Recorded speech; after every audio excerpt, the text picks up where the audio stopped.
ಕೇರಳದ ಗಡಿಯಲ್ಲಿ ತಲುಪಿರುವ ಸೈಕ್ಲೋನಿಕ್ ಸುಳಿಯು ನಗರದ ಮಂದಿಗೂ ಎಚ್ಚರಿಕೆಯ ಗಂಟೆಯಾಗಿದೆ. ಫೆಬ್ರವರಿ 28ರವರೆಗೆ ಕರಾವಳಿಯ ಆಕಾಶದಲ್ಲಿ ಮೋಡಗಳು ಕಣ್ಣಾಮುಚ್ಚಾಲೆ ಆಡಲಿವೆ.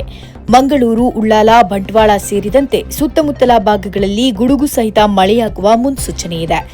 ಅರಬ್ಬಿ ಸಮುದ್ರದ ಅಂಚಿನಲ್ಲಿ ಗಾಳಿಯ ವೇಗ ಗಂಟೆಗೆ 60 ಕಿಲೋಮೀಟರ್ ಮುಟ್ಟಬಹುದು. ಸಮುದ್ರ ರಾಜ್ಯ ಅಂದುಕೊಂಡಷ್ಟು ಶಾಂತವಾಗಿಲ್ಲ. ಮಂಗಳೂರಿನ ಸುತ್ತಮುತ್ತ ಮಿಂಚಿನ ಅಬ್ಬರ ಜೋರಾಗಲಿದೆ. ಮಳೆಗಿಂತಲೂ ಅಪಾಯಕಾರಿಯಾಗಿ ಸಿಡಿಲಿನ ಹೊಡೆತ ಜೋರಾಗುವ ಸಾಧ್ಯತೆ ಇದೆ. ಸಮುದ್ರದಂಚಿನಲ್ಲಿ ಗಾಳಿಯ ರಭಸ ಹೆಚ್ಚಾಗಲಿದ್ದು, ಮೀನುಗಾರಿಕೆಗೆ ಅಧಿಕೃತ ನಿಷೇಧವಿಲ್ಲದಿದ್ದರೂ ಸಮುದ್ರಕ್ಕೆ ಇಳಿಯುವ ಮುನ್ನ ಹವಾಮಾನವನ್ನ ಗಮನಿಸಬೇಕು. ಆಕಾಶ ಕಪ್ಪಾದಾಗ ಫೋನ್ ಹಿಡಿದು ರೀಲ್ಸ್ ಮಾಡುವುದನ್ನು ನಿಲ್ಲಿಸಬೇಕು. ಎಲೆಕ್ಟ್ರಾನಿಕ್ ಸಾಧನಗಳನ್ನು ಅನ್ಪ್ಲಗ್ ಮಾಡಬೇಕು. ಮನೆಯ ಹೊರಗೆ ಕಟ್ಟಿದ ದನ ಕರುಗಳ ಬಗ್ಗೆ ಕಾಳಜಿ ಇರಲಿ ಎಂದು ಹವಾಮಾನ ಇಲಾಖೆ ಎಚ್ಚರಿಕೆ ನೀಡಿದೆ.